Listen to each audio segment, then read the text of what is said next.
Yo, yo, yo, we live on location. Me and the blackest one out, Las Vegas, Nevada, 2024 NBA Summer League. Man, we live from 8 Lounge at Resorts World in Las Vegas. They took care of us. We all in here, nice cigar lounge. Today, we got a very, very special guest, man. It's our little brother. You know what I'm saying? He done made us proud. He done went on to win three-time NBA champion. Man. We got S. Shaun Livingston in the building, yes, man. We sir. appreciate you, bro. Yes, sir. Appreciate you. This one of our brothers, man. We go way back. All us been knowing each other since we was yay high and young. He was right behind us doing this thing as we came out. So, man, we definitely appreciate you coming on the show, man. Having you and rocking with you, man. Good to see you, man. I ain't seen you in a minute. We all old with kids now. You know, grays and the beard and stuff. Light fro. You got a little extra Foley right now. You know, but, you know, another straight-out-of-high school guy, Q. Yes, sir. Yeah, yes, sure. sir. Straight-out-of-high school guy, Q. Ill State representative. Yes, sir. Ill State representative. Appreciate you, bro, for coming on the show. Appreciate y'all having me on. Yes, been a minute. When you first got to the league, who was the first person to bust your ass?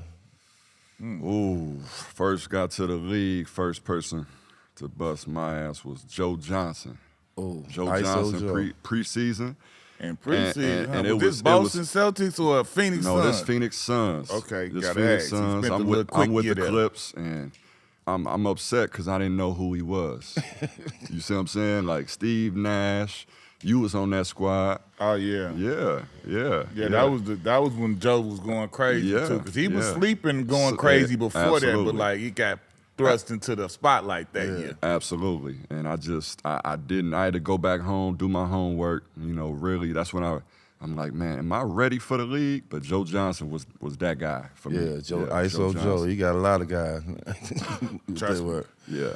Peoria, Illinois. Now, Peoria, Illinois is, you know, you folks don't know, got a lot of basketball history in Illinois. You know, Chicago, that's the big city. So, you know, us Southern Illinois guys always tried to prove ourselves and beat them Chi-Town boys, man, because them Chi-Town boys used to talk noise. You can tell by Q. Reckless.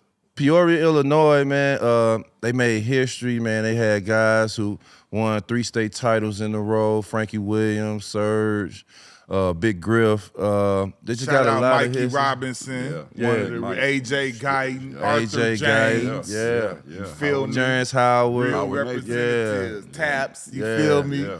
They had a lot of history, so, man, I just know the history that you came up under and seeing these guys and winning championship. And they done moved the championship because back in the day, you used to have a state championship in the University of Illinois. Right. Then they moved it to Peoria, Illinois. But just tell us a little bit about your history coming up and the guys you kind of seen coming up that you wanted to be like. Man, listen, Peoria was the golden era of basketball, was the 90s. But you go back in the 80s, we had Tony Weisinger, he went to U of I, real hooper. And so Howard Nathan really kicked it off for Peoria basketball. Definitely. Hoop dreams. Representative. Right? Hoop dreams. Representative. And watching him, I was young, I'm about 5, 6 years old, but like watching that whole era in the 90s, and y'all was a part of that, right? Like that high school basketball of the 90s. You know, from Howard Nathan to, you know, to Brandon Hughes, who actually played at Michigan as well, was another one, to Serge and then Frank, Marcus Griffin. Yeah. A lot of those guys, they won 4 straight championships. Yeah. Like, I grew up in that era, so I was seeing the best of the best of high school basketball. I'm seeing D Miles where they like, man, it's a 6'9" dude from East St. Louis coming down, crossing like. So I'm coming to the game to watch the game as a fan. Q, you was a part of that conversation, right? Corey Maggette, you know, Bobby, like just watching Illinois basketball as a kid for me, and then Peoria being at the center of that. Like, I was a sponge, and I just rubbed off. I remember going to the game where Ronnie Fields jumped over Sergio McClain. I'm talking about when he took off, he spread his legs, Serge tried to take a charge. And I'm just looking, and then it's like everybody in the gym just stopped talking. That shit was legendary. And it was legendary, you know? And just watching it, being a sponge of it, But more than anything, like you said, Chicago was the Mecca. Like if you came out of Chicago, everybody knew Chicago was hard. Like, you know, you going through there. So everybody south of Chicago was country, right? Yeah. Everybody south of Chicago was soft. Like Yeah. that's, you know, that was kind of the era, right? So when you came up there, you really had to prove yourself. So watching Howard, watching Frank, I think Frank played for the Illinois Warriors. Yep. Right? So I was watching them AAU games. And he was with us for a minute. Seeing them, you know, like leave their mark. You know what I'm saying? Like those guys was respected. They was respected out of Chicago. Yeah. And so for me, that really gave me the confidence. Like, oh, okay, Peoria actually like we cracking. Yeah. Like we, you know, That's like some hoopers. we ain't soft. We going up. So I took on that, you know, that notion. I took on, you know, kind of that aura. So when it was my time, it was like, all right, I'm going up to Larry Butler's spotlight. Like I'm going up there, I'm gonna make a name. Like Shout out LB, man. A lot of them dudes you said, like you said, from Mike, like a little bit before you, but Mikey Robinson was went to Purdue. He was the first dude that I could say, like, you know, being a young boy, LB take us on a trip, you play up on the older team, like, Mike Robinson was the dude. He was the All-American. Shout out Mike Robinson. Shout out Mike Robinson. I was the ball boy on his team at Richwood. At Richwood? I was the ball, and I seen this man. You I'm saw talking so about many doubles. So many I'm talking buckets. I'm talking about a lot of buckets. He might hold the record for scoring back. Listen, he was the first dude I got to be up close with and say, like, I played with, I've been around a McDonald's All-American. Man, he played just like his idol was Big Dog, Glenn Robinson. Yeah. Played just like him. So Bucket. Just a bucket. AJ Guyton was another one. AJ Like, Guyton, sneaky. man. Like, that's what I said, like, from LB, being able to have his reach and bring, like, from Mikey Robinson to AJ Guyton to Jarence Howard to, you know what I'm saying, like, just other guys, you know, from downstate, different Springfield, Iguodala, Stephen Dixon, you know what I'm saying, like, just D Miles, you know what I'm saying, just we pulled people from downstate, like you say, from y'all country boys, come on, Shaq, Travis Wilson. Well, Rod was originally from Chicago, but then he moved to Moline, so he was already with her. He was from the Guard. I Joey guess Guard Raines. the car, but Joey Joey Raines, Raines, all that, like Galesburg. So like LB had that spotlight popping. That's why we first ever seen Nick Collison and Kirk Heinrich. That whole Iowa team came, bro. Like that's why, you know, like people would be surprised the way Nick and Kirk are, but they had been coming to the hood in Chicago since they was like 13. What year was that? What year was it? The first time they came had to be like maybe 97. Yeah, that was like 97. Like we was a year older than them, but they whole team, like LB knew they coach, their whole team would come to the spotlight. Right, right. Going up to, going through Chicago, and Larry Butler, he had it. Like he had all the top players. Like I say, the 90s was just a golden era, especially for high school basketball. And I know it go back. We could go through the 70s, 80s. It was real no hoopers. Disrespect to no nobody. disrespect. Absolutely. It was real hoopers. But that was just my era. And I was a product of that era. Mm-hmm. Yeah, so you won 2 state titles, huh? Yeah, 2 of them. Who was the guy? Because you're a tall point guard. Like, who was the guy that out of all the guys you've seen, you was like, nah, he the one that I need to be like that. You? You was one of those guys. Like, Yeah. you just ain't see you was a unicorn coming down the court handling the ball like that at 6'9". Yeah. You was one of those guys. Clearly Penny, Penny, big guard. Gary Payton for me was like another one that I watch as a big guard, like play both ends of the floor, back you down, but and coming through the mixtape, the and one era. And one mixtape, The and one era. I mean, it was a wave. Yeah. It might have messed up the game a little bit, because I probably should have been doing this. Them but VCR tapes was valuable, boy. come on now. And so, like, every chance I got, I'm on the blacktop. All right, you can't hold me. I'm trying to throw it through your legs. Yeah. Like, and watching Frank, too. Frank Williams. Shout out Frank Williams. He was somebody for me. Frank Nitty was somebody for me that, like, I idolized as a kid, wanted to be like, just because of his energy was so smooth and effortless. Crazy. And I was long, skinny, like not even 100 pounds soaking wet. But I aimed to handle the ball like him, pass like him, move like him. And like Nitty wasn't 6'8" like you, but 6'4", 6'5". He still was a big guard, Yeah. long arms, and he played. And Wasn't he the most opposed his athletic, size on but people. he had. I never boy got pace blown was out. crazy. Pace. That's what I said. He just moving slow, but he really slow walking you, slow roasting. Like I never got blown out in high school except for one time. We went to Peoria and played Frank, and the way he controlled the whole game was just crazy. They beat us by like 25-30. he just, and he'll play to the crowd too. Yeah. That's what I said. Like he was telling our crowd, "Shh, it's too Yeah. loud in here." Yeah. He got Yeah. like 40. And they picked that up from, like I say, man, shout out, rest in peace, Howard Nathan. Like, really probably the GOAT that come out of Peoria. Then you had Ivan Watson, Willie Coleman, these guys. Boxcars, that's my college team, that Willie Coleman. Come on, man. Bro. Come on. Shout out Will. I just hollered at him about a week ago. I'm saying, like, these dudes was real, real hoopers, not scared of the moment.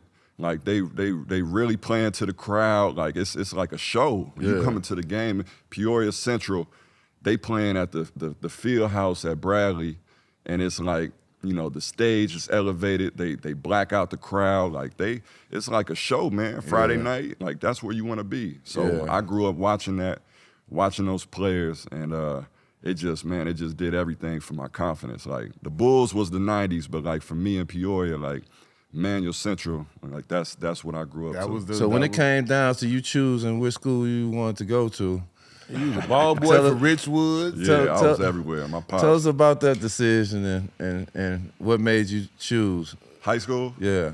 Man, my pops was wild. He had me going. He said Pops was tripping. Pops tripping, man. Pops tripping, man. He had, he working at Richwoods. I'm going, but he taking me. See, that's the thing. Like that was his secret sauce. Son, you gonna go to the hood. I'm taking you down. You playing at these games. I'm gonna drop you off. I'll be back.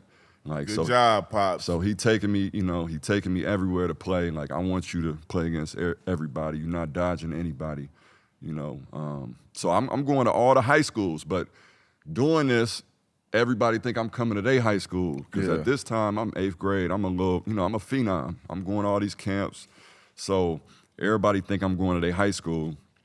I end up going to Richwoods. A lot of my friends go out there. I told you I was the ball boy for, Mike Robinson team. Yeah. And at the time, they got one of the best teams. They end up going downstate. Marcus Jackson played at Marquette. Yeah. He is senior. Steve Turner, a couple of these guys were the star players.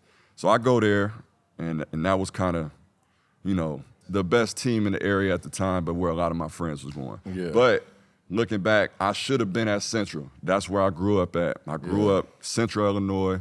You had the which we call the hill. Down the hill, that's Manual. Yeah. Up the hill, on top of the hill, that's Central. Yeah. You know what I'm saying? We don't like each other. Yeah. It's Rivals. yeah, that's just what it is. Like, it's beef. But I should have been at Central. That's probably where I should have been. Tell us when you, because you watched all this history, you watched Frank them and all them win state title. Tell us what it meant for you to win a state title in Illinois. Man, I mean, some of the greatest hoopers. Like, Illinois is known, March Madness, like high school basketball. Like, you said it, U of I, that's what it, state championship. It's a legendary games down there. And then just we had to go through the Chicago teams. Yeah. At the time, you only had you had two classes. Yeah. You only had one Chicago team that could come out of there, which was wrong because you had probably, 3 of them that probably could have won, right? 3, 4, 5 teams at the time. So we end up playing Von Steuben. We end up playing Chicago Von Steuben and Homewood Flossmoor. That's crazy. Homewood Flossmoor in the championship. That was my last year. In the first year, we beat Thornwood in the championship. But just Eddie, that was Eddie Curry? Nah. He was I went to state my freshman year with Richwoods, and Eddie beat us by 30. We played him the first game downstate, and Eddie probably had 40. He dunking on us, drop step, dunk, he was a man. And then he gone. This is like 2003, 2004, and so. By that time, I'm a junior and senior. I think that's Shannon Brown. Okay, SB. Yeah, Richard McBride. Those guys, a little bit younger, and then yeah, man, just winning. You know, just winning the state. Like, you know, it was just my time. Yeah. Really. Yeah. Like, again, just like I say, watching y'all, seeing Frank and seeing Manuel and Serge, and you know, Serge won 4 state titles. Like, what they did was He was legendary. that's legendary. You know, Played shout for out his Serge, pops, man. Played for his pops. Wayne McClain, like Legend in Peoria. Legend. Like, you know, he was the big dog out there. Serious, like they really ran things. That, you know, Wayne McClain, like they was a father to a lot of guys too, right? Like, you know, they was your coach, but you know, coming, you know, out of those rough areas, you know, a lot of those, you know, a lot of the players, they was like a father figure. So they was real Titans, man. And I grew up watching that, and you know, being able to win and put my name, etch my name in stone, like, you know, that was special for me. Well, Q don't know nothing about this, but how was it winning Mr. Basketball? You know, out of Illinois, because you know he never won that. Yeah, it was. You just gonna say that without you ain't gonna put no preference around it? You know Who how was that your shit. club? Frank Yeah, won because it was about whoever went to Illinois. No, Frank was the best player in Illinois that year. You man. about the whole voting right. system is That's downstate. right. That's right. You won because you was the only one. It was you didn't even win your junior year when you should have won. So what you talking Yeah, I about? should have. They gave it to Brian Cook. Oh, they Why? did. Because That's he right. went to U of I. That's right. Thank you. That's right. Furthering my statement, I don't give a damn. It was who close. Won It before was that. close. It It was shouldn't close. have been Yours. shit my year. It was close. What you yours. talking about? It was close, though. Landslide. Corey, Yeah. Frankie, I love y'all. Yeah. Everybody That's know right. what it was. Man, Frankie was Me the and my best player in team Illinois. took Close, no though. prisoners. We Yeah. didn't. Frankie was the best player in Illinois that year, bro. Yeah. He trying to get a rise out of me. I won't. Listen. Nah, They all know. I took you- that. I ain't even worried. It was articles So written who about. y'all lose to get down? We did not. They won What the state fuck is this you same talking year. about? that year? The fuck is you talking? No that lose. year. No lose. That's right. No lose. That's 98. right. Landslide. 98. Everybody. 98. That's right. won That's Body right. bag. Manuel lost 97. That's And right. so all That's of them right. up Manuel close. We won beat 97. Peoria Manuel by 30 in the Christmas right. tournament. We That's beat right. Corey McGetty by That's right. 20 in the fucking city suburban We talking about shootout. Shaun That's Livingston. right. We ain't That's talking right. about. That's right. Stop That's right. playing with my Winning name. young, Yeah, that's bro. right. That's right. But tell us how you know You don't something know Q how a didn't state win. championship That's right. feels, so That's we right. can My talk bad. about that My after bad. this. We You already know, talked talk about about your that. little We talking individual about shit. Mr. Basketball. Your little sorry school that didn't do shit. You got your little individual award. He averaged a quadruple double, so ooh, look at me. Yeah. Fuck out of here. Yeah. To win Mr. Basketball in Illinois is a big thing for a Southern Right. Illinois kid. So how was that? I mean, I say this. I try to be as humble. Like at the time, like it was just my era. Like Yeah. I felt like that was, you know, it was mine to lose. Yeah. Not to say it wasn't other good players at that time. You know, I think Sean Pruitt, he was going to Illinois. Actually, he did go to Illinois, but I think he was runner up. But like I say, it was just our time. You know, like I was going to all these, you know, all-American camps. You know, put my name in there, really, you know, holding my own. And you know, all the rankings, I'm top. You know, me and Bassey, top point guards coming out. You know, like so. Like I'm McDonald's, all the games. I'm going to ABCD. Like I'm seeing all these players, and they know I'm from Illinois. I'm not really seeing anybody else from Illinois at these, you know, at these AAU events, at these tournaments. So, you know, at the time, like I say, it was mine to lose. I think Shannon Brown won it my junior year. You know, I can't remember who won it my sophomore year, but you know, again, it was special, man. It was real legends to come out of Illinois, and just to be mentioned amongst them. Like, how can you name the best player to come out of Illinois when there's so many great ones come out of Chicago, come out of Illinois, and just to be in the conversation, you know, like I'm good with that. Let's talk about these camps though, because your era, Bassey had all the hype. Yeah. You know, he's front cover of magazines. He had the crowd. He had the fan base behind him. But I was looking at a story where he was the #1 point guard when y'all went into Adidas camp. And he had everything behind him, but when y'all left Adidas camp, everybody was saying you was the #1 point guard. Now, tell us about that camp, that year at camp. So I'm going out there. Y'all know me, man. I'm quiet. You know, like I don't do all the rah-rah, you know. I'm just going out there to hoop. So I'm by myself. Like, you know, I know people. So, you know, I know we all know each other's players. You know, I'm cool with some of the players that's there. But, you know, Bassie a rock star at this time. Jay-Z following him. Rock star. Like, he really got it. You know, like, I'm talking about he coming in. He got the big chain on. You see what I'm saying? Yeah, like only one wearing jewelry. The only one. He all iced out, both like it's you know, he a real rock star at that time. He had it. So everybody was scared of him. You know what I'm saying? Like he had that aura. Like, you know, like damn, this dude. And he was a beast though. Yeah, and he was legit. Absolutely. Absolutely. And he had it. Yeah. You know, he had it. Like you didn't have social media. You didn't have like we wasn't as close like that. So you heard the stories, you might see some highlights. You know, he playing in front of probably, you know, 15,000, like you said, Jay showing up to the games, Right. you know, celebrities showing up, Stephon, his cousin, older cousin. Yeah. So just the legend of Bassie building up. So we walk in, he got like 20 people with him, you know, 30 people with him. And so that's how he moving, like, you know, in high school. And then, you know, just coming out of there, I just remember, like, my godfather at the time, he just gave me some advice I'll never forget. He just like, man, seize the moment. Like, you don't never know when this moment, you'll get this again. And that was my only time to really match up with him. I didn't see him on the AAU circuit, really. You know, I wasn't really a Nike or Adidas guy. Yeah, you know, usually he was one or the other. Yeah. So that was my moment. That was my time to really match up with him.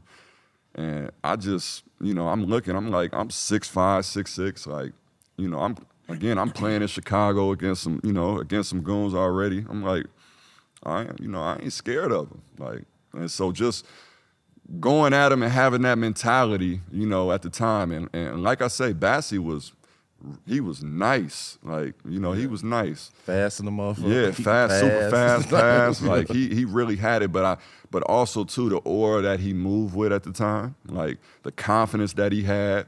I think he had a lot of that over a lot of players. You see what I'm saying? Before the ball go up. Before the ball even go up, you dead. You dead. Like, you know, if you buying into it. And so for me, I play to win. I don't know what the stats was, but I'm playing to win. And just having that mentality going at him, you know, I'm seeing like the crowd, everybody, you know, they all the gas. He do something, you know, the guy, they hyping it up, you know, like they are putting all the extras on it. You know, I'm like, okay, cool. You know, take the ball out. You know what I'm saying? Like, let's keep playing. Yeah. And that was just my mentality. And I just remember, you know, just coming out of the camp, you know, people saw what they saw. Yeah. And, you know, I came out the camp, you know, with that renewed confidence. Like, okay, I feel like I'm one of them ones. When you decided to come out, who did you commit to? Why? Why? I could, and listen, I seen Jason Williams the other day, and I told him, I committed to Duke, first off. And I had U of I, Arizona, North Carolina, and Duke. And so, two things. One, Coach K came into the house, sat down, and my grandfather at the time, he came to Peoria, you know, and came down, sat in the living room, and at the time, my grandfather was like, you know, he was the rock of our family, and he served in the military. Coach K went to West Point, and so just that connection alone, and then watching Jason Williams in college.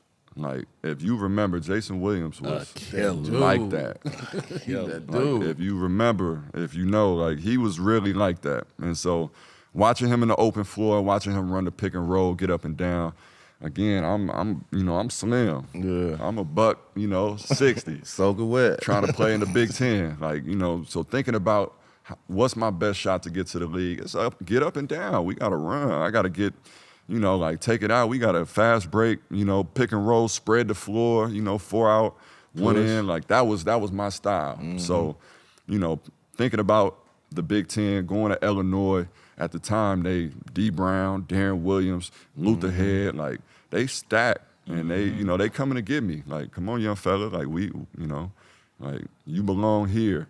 But I was just looking at where was the best chance for me to get to the league. It was no disrespect to the home team, but I definitely took a lot of heat from that. I bet Mr. Basketball, that's where all the go. votes come from. Here you go. So what turned around that you decided like, man, I'm finna go pro. Like I'm gonna put my name in the draft. Hoops. Shit, Going going up up there the to hoops, yeah. like the gym, like so. Shout out TG. Shout out Tim Grover. Like I was leaving school every Friday to go up and work out. I remember that. Yeah. And I first went up there 2003, and I remember watching Mike play, Big Mike, and just seeing the runs, seeing the games. I didn't get a chance to play, get on the court or nothing. But then 2004, like they got all these mock drafts, and then Dwight Howard in the class, he gone. He ain't going to college for sure. He telling everybody I'm gone. He projected to be #1 pick. We playing the McDonald's game. J.R. Smith, I think he the MVP. Like, man, I think I'm finna go to the league. I'm like, out. Yeah, off this game. Like, damn, you was just going to college. Like, and so it was just a wave. You had came out. Brown was the class before us. Big Perk. Those guys, Indy Eby. Yeah. Well, they was a class Remember before us. Doobie Eby? Yeah. Eby. Remember him? Yeah, Evie It too. was just some names. Where did he go to Minnesota or That's something? right. He went to He's Minnesota. out of Houston. That's yeah, right. I remember him. That's right. Shout out. So it was just it was a wave going on. For me, I always knew I was like, I'm going to college again, $150. Like I need to get stronger. I need to develop, work on my jump shot, all these things. So in my mind, I'm going to college. But I start going up the hoops at the time. And, all these mock drafts, you could be top 10, you could be lottery, whatever it was. But I did one workout. Tim Grover at the time acted as my agent. He like, Shaun, we gonna do one workout. I'm gonna bring 30 teams up here. I'm like, damn, you can get all 30 of these teams up here? Like Tim at the time had clout like that. Definitely did. Yeah, it's like he had it. So I do one workout. This before the pre-draft at Hoops, all 30 GMs there. Like, assistant GMs or GMs. I remember Steve Kerr, John Paxton, Chris Mullen, they all sitting there. I'm looking like, damn, like these real decision makers. Okay. So I'm doing a 1-on-0 workout by myself for an hour. Afterwards, we go upstairs to the weight room. Tim congratulations, young fella. Like you going to the league. I just talked to one of the GMs. They got the 6th pick. Like you not slipping past them. If you get to them at that pick, number 6, It's over. they taking you. Yeah. Damn. How that felt? It's real now. How was it I'm going to the back league. home and telling your mom and them like, yeah, I ain't doing Duke. I'm gonna go to the league. Well, having that call with Coach K, I'm like, all right, I gotta do it. I gotta do it. I can't have nobody. He can't hear from nobody else. So I told him. He was like, I think you're making a mistake. Right. Customary at this point. I think you're making a mistake, but I wish you well. Mm-hmm. That was it. I hang up the phone. All right, I need an agent. And so I go, start looking for an agent. We go through the whole process.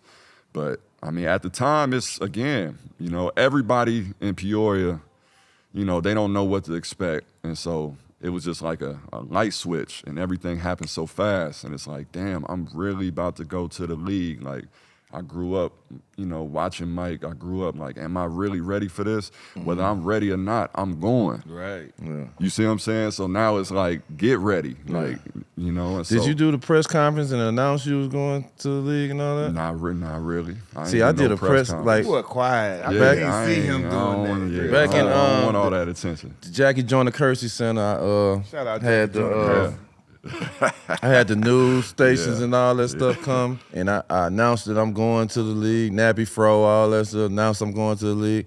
Then went to school the next day. It kind of took everybody to the next week to realize, like, oh shit, he going league. Cause I'm expecting I'm going to school, everybody gonna be like, yeah, D-Miles finna go to the league. Nobody even really said nothing. So I'm like, oh, all right. Well.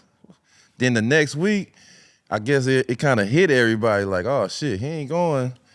He going straight to the league. So you ain't have a delay reaction in Peoria? I feel like it was more like people wanted to say something, but they ain't know what to say. They ain't know what to say. You know what I'm saying? Yeah. Like, they ain't know how to look at me now. Like, Right. damn, he about to go to the league. Like, it was almost like I was already in the league at Peoria. Like I was already removed by that time. Like, and so, you know, and be honest with you, I wasn't spending a lot of time there. I was up in Chicago the whole time working out. Like I'm gone, you know, like I end up, you know, graduating. Like I say, I'm still leaving school. I probably got maybe 2-3 weeks left. Yeah. Because I declared late, maybe like not even a month before pre-draft. So at that time, I'm probably spending 4 days just to go to school, you know, graduate, and then I'm gone. You know, like I'm out of there. So was that the only workout you had? Did you, after you got the agent and stuff, did you start working out for teams? How many workouts you had? I did about 6, 7. Okay. All the top teams that, you know, was gonna draft me: Atlanta, Charlotte, Bulls, Clippers. I remember you worked out for the coming Clippers. down there. You was at that workout. You was at that workout and just pulling up. And so my first workout was Ben Gordon, Devin Harris, Jameer Nelson, Royal Ivy, and I think it was another guard. But I remember that workout was like my welcome, like you know, my welcome moment. Like Ben Gordon was for sure the first person was like bust my ass. So it's like, okay, like this. Ben Gordon got buckets. This about to be real. All his shots hit all net. That's the craziest shit ever about. Like look it up, bro. Like look Ben at the was that majority guy. of Ben Gordon makes. Them bitches was all net, and they used to be high. And he jumped so high on his jump shot, and he'll stop on a dime. Boy, you'd tear your ACL if you wasn't. I'm talking about for real. He was really like that BG coming out was of like college. that. Shout out Ben Gordon, man. Like he was a real hooper. He was up there, Chicago at the runs, like just making me better. Like, you know, like, okay, I'm really got to take this serious. Like, I don't want to get out here and embarrass myself. Like, I'm for real, like, about to take it serious. And then, remember, had a workout with Phoenix Suns. It was just me and Jameer Nelson in that one. Had one with the Wizards. Remember, that's when I first ran into Tony Allen. Shout out TA. Like, you know, like, that made me better, but also, too, that allowed me to show players, like, okay, because, you know, man, again, $150 high school, I'm light-skinned with a fro. Who this little goofy, you know, like, goofy dude, like, but getting out there and actually, like, being able to show, like, you know, like. I'm just glad to hear that your class was actually not hiding from the smoke, because you like, and a lot of pre-draft workouts, agents, like, but I'm saying, like, to hear that he had those workouts, you know what I'm saying, like, after our year, we started hearing about people, agents hiding them, like not letting them work out against certain guys. Like to hear that he had a workout with Devin Harris, him, Jameer, like that's crazy already. Like those are the top guys. Like them dudes doing one-on-ones by themselves. Absolutely. It was trying to hunt them matchups out. Yeah. You know, and for me also too, I felt that was normal because coming out of high school, like that's what we was trying to do. Like I wanted to face, you know, Sebastian and, you know, all the other top guards, you know, that and so for me, Darius Washington was a name. Yeah, Darius Washington. He was a name in our class. Ended up going to Memphis. But like, you know, being able to like, again, we not hiding. Like we need to go against these guys. I need to see what I'm capable of. I want to match up against them and see where I'm at. So you did work out with the Clippers though? Yeah, absolutely. So we got picked and we never worked out for them. Really? Yeah. Never worked. Not one? Keon didn't either. Yeah. Wow. None of us. They had 3 picks that year, and they picked D-Miles first, Keon second, me third, and not one of us worked out. Was Elgin Baylor the GM at the time? Yeah, Elgin was motherfucker. He knew what he was doing. Elgin knew him and Jeff Weltman, who's like the president in Orlando. He was like the assistant. They knew what they was doing. So Mike Dunleavy was the coach at the time. I don't know if you played. You ain't played. Nah, I played my last year. Yeah. You played for, listen. Yeah. I fucking love Mike Dunleavy. Yeah. Nobody can listen. I love all my coaches in my whole career, but not one coach that I played for was on me like Mike Dunleavy Sr. Like, fuck that, bust his ass. Like, you know, and he surprised you that he talked like that, right? Absolutely. He talked like that, like, man, whatever, you know, drop Q, they'll be like, hey, so they just Dunleavy look down there, fuck that. Yeah. Drop it anyway. If he like bust his fucking, like, I'm like, oh shit, like what? Like that's really how he acted and talked, bro. Like no other coach. Like just for me personally, my game offensively, that motherfucker wanted me to kill everything. Literally every game. And he'll gas you up. Like, talk to you, He'll gas you up. And so for Mike, like, you know, me going to ABCD camp, that's where he first heard about me.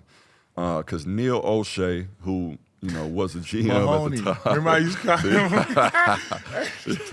Neil O'Shea. Remember, he Shout was out just, Neil O'Shea, he was man. just He getting in the came NBA from at the way time. here and Workout guy. to the GM Absolutely. of the Clippers Right. and Portland. Right. For a long, like, shout out, listen, when I first, you gotta understand, this is why I'm telling Real you, they tell stories. stories about Real like stories. always treat people the right way, right? 100%.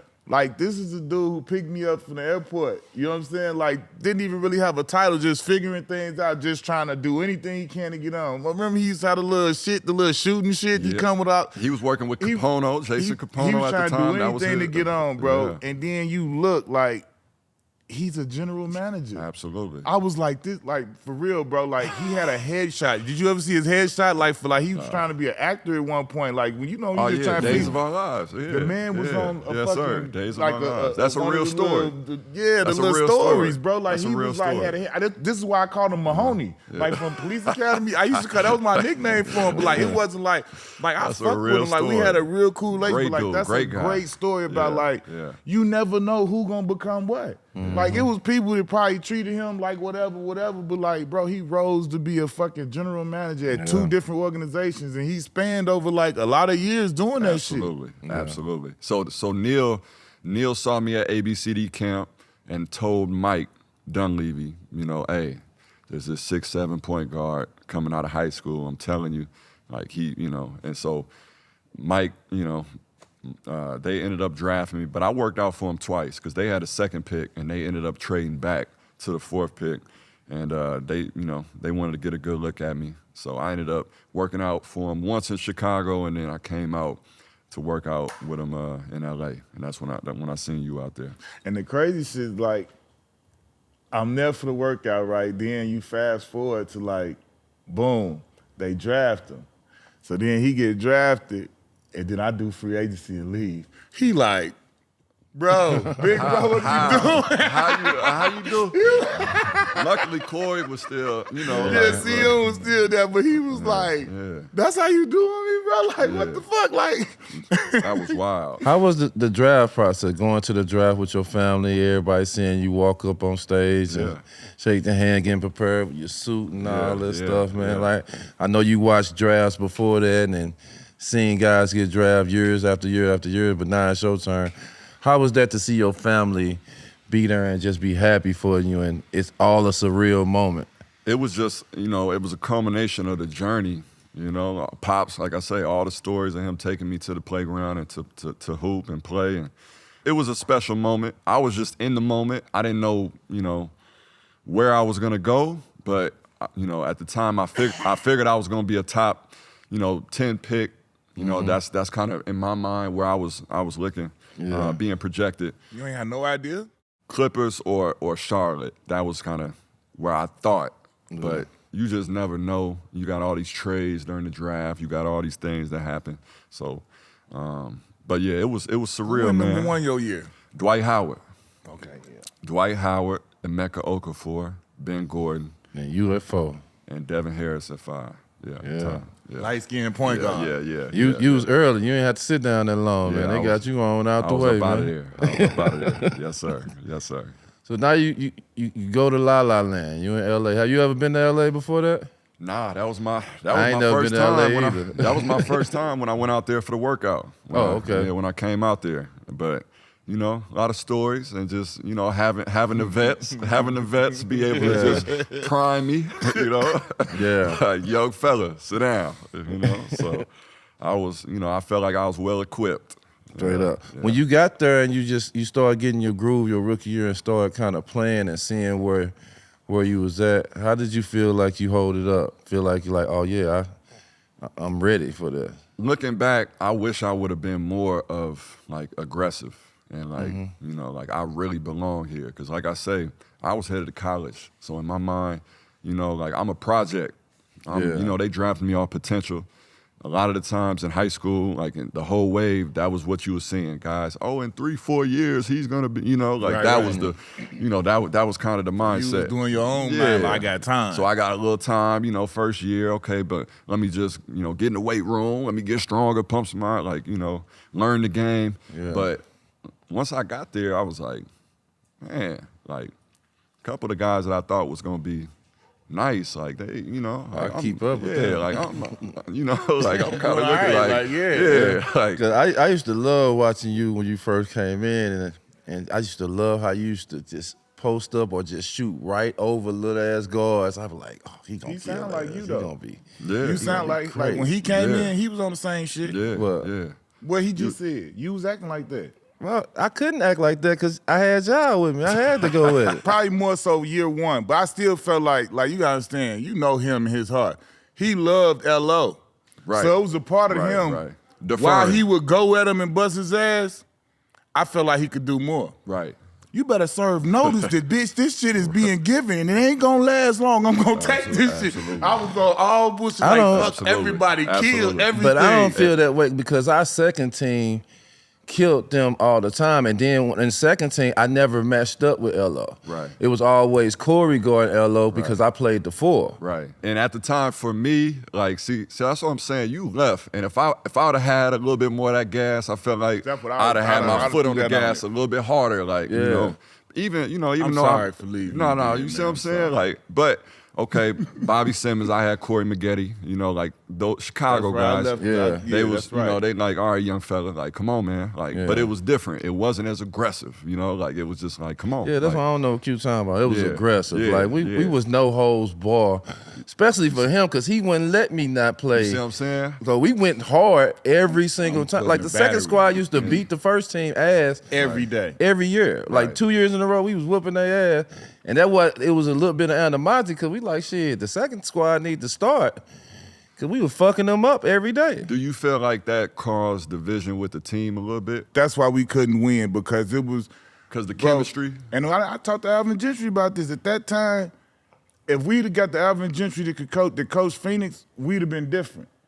Gentry wasn't ready for that shit yet. He was still in his... If Q play, Corey don't play. If Corey play, Q don't play. He ain't know how to let everybody I don't so that think made everybody be at everybody's neck all day long. Right. Even though we was tight, it was that's why you think boy, it was times in practice legit. You ask Corey, Elgin Baylor had to separate us. I remember hearing the story the year after. We was about to fucking go and that was partially why I left because it was right. They had to make a decision. It wasn't even. We all could have stayed, but it just wasn't. To me, it didn't seem healthy. It was Bobby was emerging. It was if I leave, it's perfect for they clean. But that's the third year. I'm talking about the first 2 years that I was there. It was still, but it wasn't really. It was bubbling like up. It was bubbling up. Yeah, to that. it just because not amongst us. I think it was the coach's decision, but not amongst us because all us fresh in the league, so we really wasn't giving that animosity towards each other. I don't even think I don't like the word animosity. I'm just saying that competitiveness, competition. That competition was crazy. But that's what I'm saying. It was because like he said, it wasn't it could get unhealthy. Man, 100%, I'm talking about 50 100%. Move Elgin out bro. We was going at it, bro. Elgin came again. I'm talking about you already know.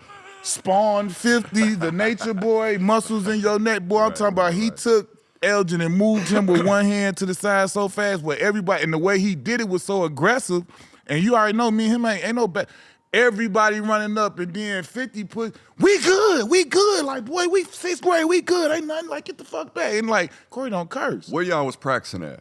This one we was at Spectrum right then. This was right before, remember you came, y'all was at Spectrum, and then y'all eventually got whatever, but that was the first real step up from Southwest. Did y'all ever practice at Southwest Community? No, that's what we started. That was our whole origin story. I try to tell people about that story. Yeah. It's That's the origin story. That's Like, what so, we like should I told you, practice like we at. was expecting. That was like, even though it was like 60, 70-year-olds trying to ask for pictures and Upgrade. shit after workout and shit, getting their protein shake, we still was like, that was still better Yeah, than we what was we had. Upgrade. We was Southwest College straight out the back. We riding okay. through the kids right. doing Parking school. a little back. Right. Yeah, They all got the to way do a in the real back, documentary about the Clippers story, They about got the to origin do it. They story. gotta do But it. like, bro, we couldn't even take showers out the practice. When Couldn't did- do it. when Shower did- pill. when No, did for Sam- sure. For sure. No, for real. Was Shower Sam pill. there when you got there? Sam Cassell. He came a year after. Yeah, so after I was you a year got there. before him. Yeah. So I was who- at Southwest. We was at Spectrum by the time he got there. So what did you learn from Sam? Because I like that combination of y'all. Like he started, you come off the bench.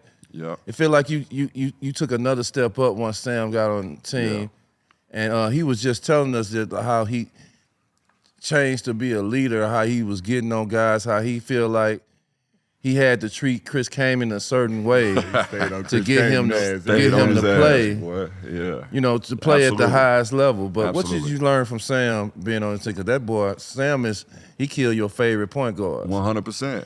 And you know, Sam loud, you know, he come in like, hey, yeah, like all that. Like, you know, that was his swag, Baltimore. You know, like he just, you know, like he brought a different swag, and he made you, you know, like he made you uncomfortable where you had to play, like you had to show up. But I'll be honest, like Sam know, like at that time, I felt like, I'm like, damn, y'all drafted me to be the starting point guard, and y'all brought him in, like I'm finna kill him in practice, you know, and show y'all. But he was one of them guys. He ain't care about no damn practice. Like 7:30 come up, like he ready. Game time. He said that. 7:30 come. He said, But listen, practice, he wasn't on. Like he ain't. Come on, he wearing his sweats. He probably playing 1-on-1 before practice. Like you know, he talking. He like he just had a different energy about him. Smart point guard. Smart point guard. But he, you know, all the practice, like all the X and O's. Okay, like I'll be ready come tonight. Come 7:30, he flipping that switch on. You know, he getting to his spot. He talking to you. He cussing out the ref. He cussing out Dunleavy. You know what I'm Talking saying? to Like, everybody. talking to everybody. Yeah, he like was sick. everybody. He on the refs. Like that was Sam. So I learned a lot from him just about like how to run a team and how to, you know, like he gave energy to guys. Similar how you was, you know, talking to D Miles. Like he had that in him where it's like, come on, what you waiting on? Like, let's go. You know, and he showed me how to run a team, you know, and always like he was never afraid of the moment. He, you know, like he want the rock, like give it to me. Y'all get out the way. Like I'm gonna get to my spot. And, you know, watching him how to lead, you know, like he had his own style. I think it wore on people if you wasn't a certain type, Yeah, you you weren't know, built that like that. you see what I'm saying? Like it'll wear on you. You know, like we got into it a couple times during the game, but again, it all come from a place of competition and wanting to win. Yeah. Like, you know, like And if love, you don't want to man. win, you don't love it, get out the way. Yeah. You know, and I respected that. And you gotta respect it. And so like I learned a lot from Sam, how to control the game, time and score, possessions. You know, like, man, when to take over the game, like just hitting timely shots. Just learning, watching him from the bench, watching how he moved, and just his energy was infectious. Yeah. You know, so he was definitely a big mentor for me at that stage. So you trending up and you getting better and better every year, and then your injury come. Right. Like one of the worst Most we've seen in NBA history. Like I had tears in my eyes when I was watching that, and just knowing you and knowing your ability and knowing how you training up. Just take us back to that day, the injury, and the doctors talking about they might need to amputate your leg and all that stuff. Yeah. I mean, it's documented, but it's one of those things where you can't really prepare for it. And just timing, you just never know. That's why I try to tell young fellas, like, man, take it serious, because you just don't know. And especially a lot of young fellas too. Like, I feel like that's the thing now where when I came in, it was vets. I'm sure when y'all came in, it was a lot of vets. It was a lot of guys over 30. Vets, you know, 24 15 years years old in the now. league. The vets 24, 25. You know, and so like you following a lot of these guys, and you know, guys making a lot. You know, like the max guys or whatever, and they got their own way, you know, of doing things. But, you know, that don't mean that should be your way, because you never know when your time is up. You got to really take it serious as soon as you get in and really establish yourself. It's one thing to make it to the league, but then once you make it, you start all over. Don't nobody care about, you know, you was a second pick, third pick, like that's great, but Start from scratch. Start from scratch. Like this how I eat. You see what I'm saying? So have that mentality and take it serious as a professional, because you never know. Because for me, you know, the sky was the limit, all this potential. I'm starting to realize some of that potential year 3, you know, like stats and who I'm going up against, and just, you know, really like feeling myself. Like, okay, like I could be an all-star one day. I can, you know, like I could have, you know, a 15, you know, year career and win a championship, be a starting guard, all these things. So, you know, just like that, it was taken away from a standpoint of, you know, the severity of the injury. You know, you talking about amputation, you talking about, do I got nerve damage? You talking about, you know, like, am I gonna play basketball again? All these things, like, what you mean? I've been playing since I was 4 years, 5 years. That's all I know, right?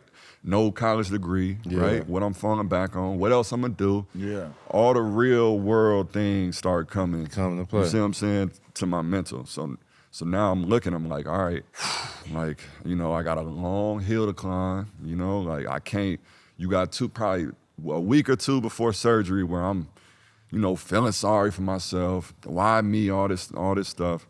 And then after that, it's like, all right, well, you know, like I just got to put the work in. You know, like I don't know what kind of player I'm gonna be. I don't know if I'm gonna make it back in the league. I had a year on my contract at the time. I missed the whole year, my last year with the Clippers. It's my 4th year in the league. Sat out the whole season. Pretty much everybody writing you off. You done. Yeah. Like, They don't pick you see what I'm up the saying? option. Like it's a wrap. Yeah, they don't pick up the option. So, you know, they didn't bring me back. I ended up going to Miami at the time because I just need a fresh look, fresh start. I don't play basketball the whole year. You know, I'm just now coming back, and it was tough, man, because you just battling yourself every day. Like you're not, you know, like you said, competition. Like you get a rise out, oh, I'm going against him today, or I'm about to go. You don't get none of that. It's you against you. You going to physical therapy. I'm going 6 days a week.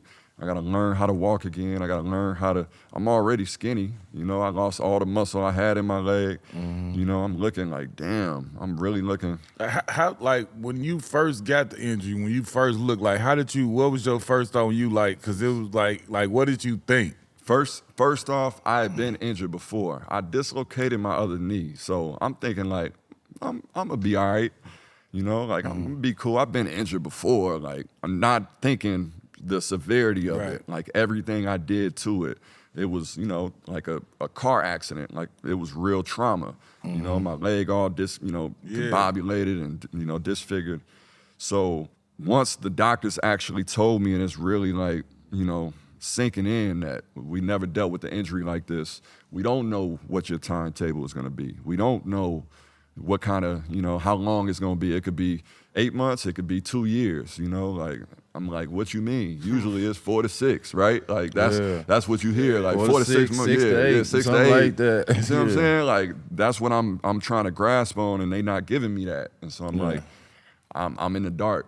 And that's the hard part. When you in the dark, now all the doubt and all the mental, you know, all the depression, all that starts sinking in if you let it.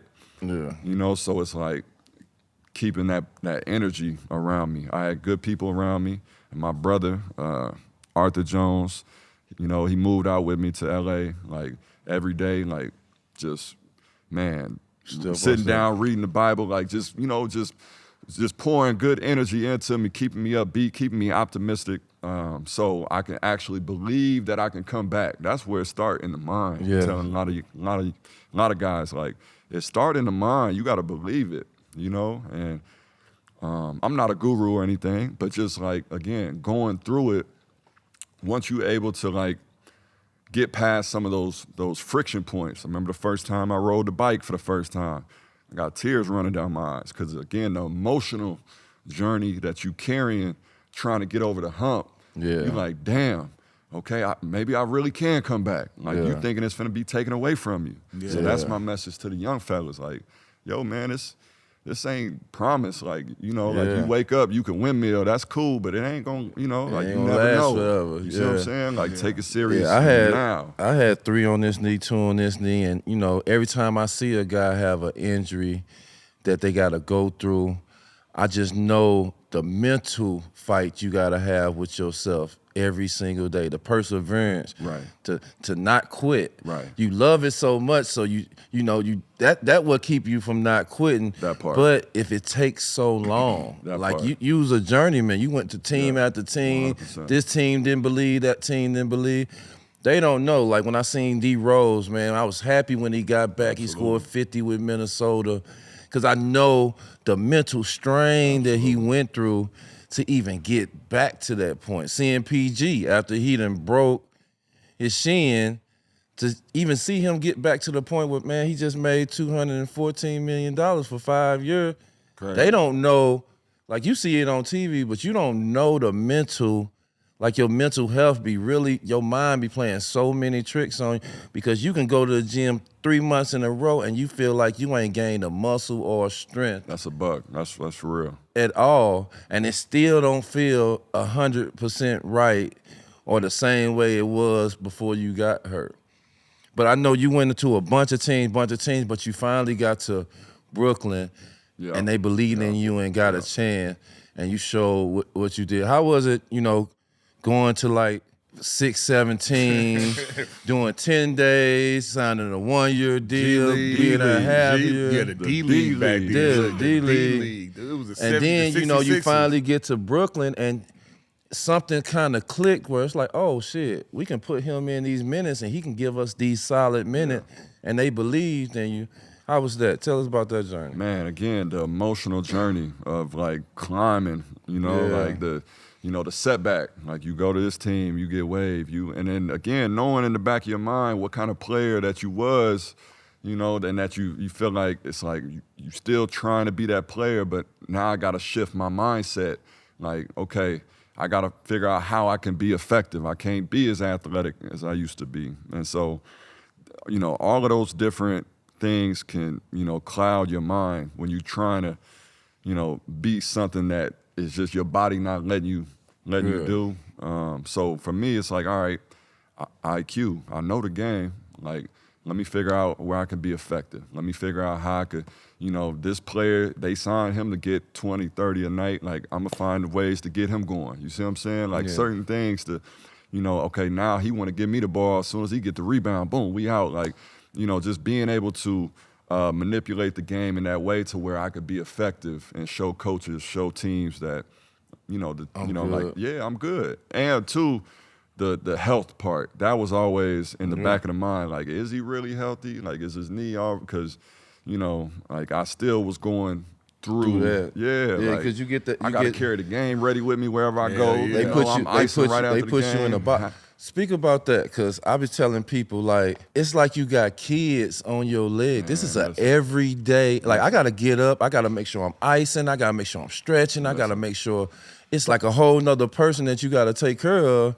that they don't even understand. Like it's not like before where it's like, man, I ice when I get to the crib. No, none of that. No, it's a whole routine every single day to take care of your body, just to get out there and play the minutes that you want to play. Just to play those, you know, it might be 15 minutes. Yeah. You see what I'm saying? Like, it Yeah. ain't like I'm at 30, you know, like playing, you know, all those different stops I'm playing at. Like, I'm a fringe guy. Yeah. I'm signing 10-day contracts.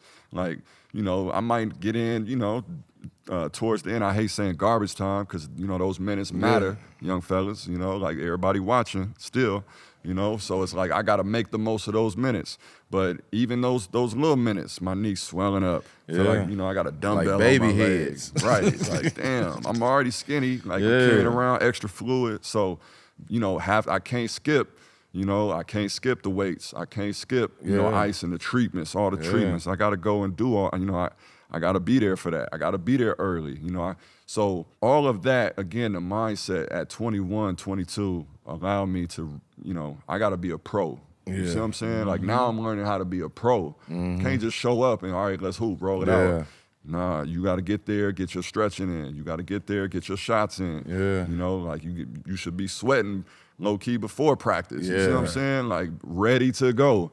So that for me, you know, was a journey. By the time I got to Brooklyn, you know, like my body had actually come around. Finally came around. You see what I'm saying? Yeah. Like I'm 28, 27, 28. You had to put 5-6 years to build everything up. From 26 to 27, you know, I signed a couple deals, you know, but I got waived at that time. But I really put myself through probably the most strenuous work that I could have. I'm working out in Miami, found a trainer. He a football guy, working out football players. I'm doing all that sled and, you know, all the football workouts in the heat, you know, down there. You know, it's 100 degrees outside, no AC. I'm like really going through it, you know, running in the sand pits. Probably in the best shape that I ever been in, really taking it serious. And my body at that age, with all the time that it had, all the work that I put into it, finally came around where I'm getting some of that quick twitch back. You see what I'm saying? Like, you know, I'm catching oops, dunking, like, damn, this feel a little bit like the old me. It's like 27, you know, played with Cleveland. Byron Scott gave me a chance. Ended up playing against J. Kidd, his last year with the Knicks. Right, so damn, young fella, okay, I see you. Keep working. I like your journey. You know, respect what you went through. He get the job the next year at Brooklyn. So he come get me. You know, like, nah, I want Shaun Livingston. You know, D. Will the starting guard. They do the whole trade with Boston at the time. Like, nah, you know, I want Shaun. He come get me. I used to be scared to get on the bike because I didn't want them to look like, dang, like he got to do all this to just get out there and get on the floor. Cause you know how you gotta stay loose, you gotta stay warm. I was getting to it. Hell no, not me. Not like me. I was kind of spooked because like it felt like they was looking at me like, damn, he got to go through a whole thing. Cause like you know how the game start, you're not starting, so you know how the game start. You in the tunnel, you just on the bike. On the bike, And it's like you don't see me on the bench. Like I felt like coach was looking down and looking for me and see me on the bike, be like, nah. Get him.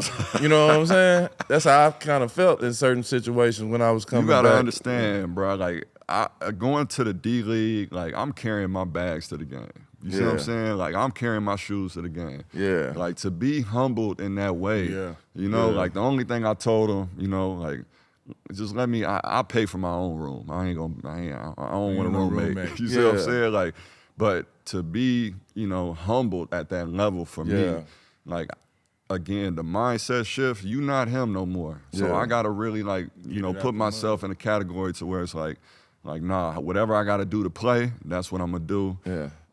And you know, that's what it was. Tell me this, like you said, after all those years and a long journey, like you played career high 76 games that season. You had the third most minutes on the team. Like for you in your own mind, how rewarding was that for you personally? Like, cause nobody else went through it like you. Everybody could make opinions and be like, "Hey, you did a good job. You proud." But like, how proud of yourself were you for getting to that point and achieving that?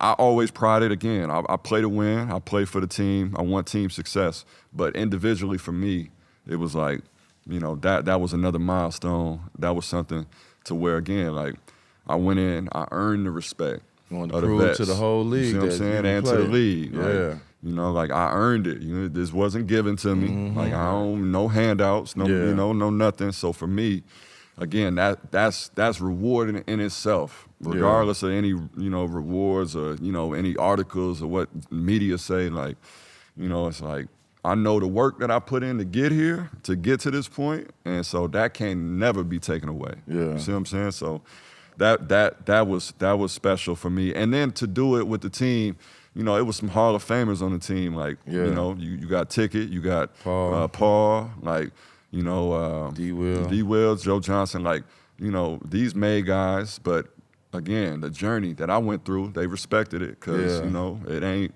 like, I ain't got to talk about it. Like, I showed you, you know, and you seeing it. So that, again, it's rewarding in that way. After that season, for Golden State to offer you a 3-year deal, you know, how did that feel? To finally get where you, like, all right, I got a deal. I know I'm finna be here for the next 3 years unless they trade me, but I know I'm gonna be in the league. You know what I'm saying? Shit, that was like max money to me. Shit, that was for real. Straight A up. little change. To go to the Bay and get that deal, like that was it for you. And they playoff team, they right there on the cusp. They just lost to the Clippers, 7 games. Yeah. You got the Splash Bros really like making their name, like they coming. Mark Jackson already and made a declaration, the best shooters of all time. Yeah. You know, it's like, okay, so now people paying attention. Played 76 games. I wanted to play a full season, you know. That for me, I wanted to get to the playoffs, and then I wanted to win a championship. All-Star, I wasn't, like all the awards, all that, it was more about like, playing, being out there on the court, doing what I love to do, then playing at the highest level, playing at a high level. In the playoff basketball, that's different basketball. That's the highest level you can play. I'm playing all these sorry teams to get to Brooklyn, and then to go to Golden State where, okay, this is a playoff roster. Like, they expected to do something. I like that, Like, I'm like, okay, I get to be in the playoffs and really show people, because that's where you can really see who is who in the playoffs. Like with the team, like with the players. Like, and so we didn't think we was going to win a championship our first year. Yeah. But the expectation of being, okay, now I'm on a competitive team. Like, it mattered now. People watching. These games matter. We on TV, all this. Like, that was, that's where I wanted to be. That's where I wanted to be. You signed that deal, but you had to have surgery. Did that surgery scare you? Hell yeah. To have that surgery? Yeah, but absolutely. You still made the home opener and played. Absolutely. I know, sick. like, after everything you went through, and it's like, damn, I got to get this surgery. You should have seen the physical that I did just to get the deal done, though. Like, I was stressing because, I played on a broken toe, whatever, in the playoffs. You do what you got to do.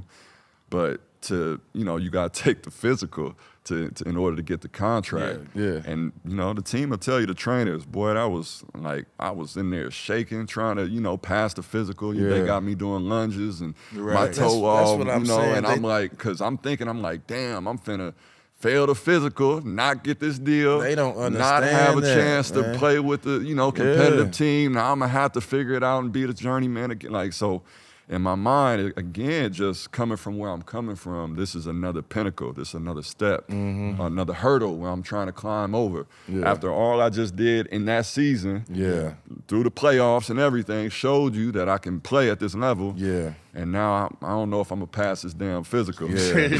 But I need this money. I you know what I'm saying? all Like, that shit. Yeah. Come on, man. They don't understand that, man. You going there because, man, so much stuff you got to prove after an injury because you in that box. That's it, man. That's it. And I had to take my deal. Every deal I'm taking at the time is last year non-guaranteed because of the we want to see, is he healthy? We want to see, can he play all these games? So ain't no player options for me. They can't even negotiate that. I'm with a good agent and everything, but that was just kind of the situation I was in. That was the box, like you said, I was put in. when did you realize the group that you with was a special group once you got to Golden State? Man, out the gate, I made the home opener. I sat out pretty much the whole preseason, made the opener. I'm starting out slow, and I'm coming off the bench. I was starting in Brooklyn. I'm kind of, a little salty. Like, I'm playing maybe 12 minutes, 11 minutes, like, this feeling like the old thing, like where I'm like, man, like I ain't used to this. I need to be playing more. But I start out slow, but the team is winning 12 games in a row. I'm like, wait a minute, this ain't normal. In the league, you might win, 2 games, lose a game, lose 2 games, run off 3 or 4 games.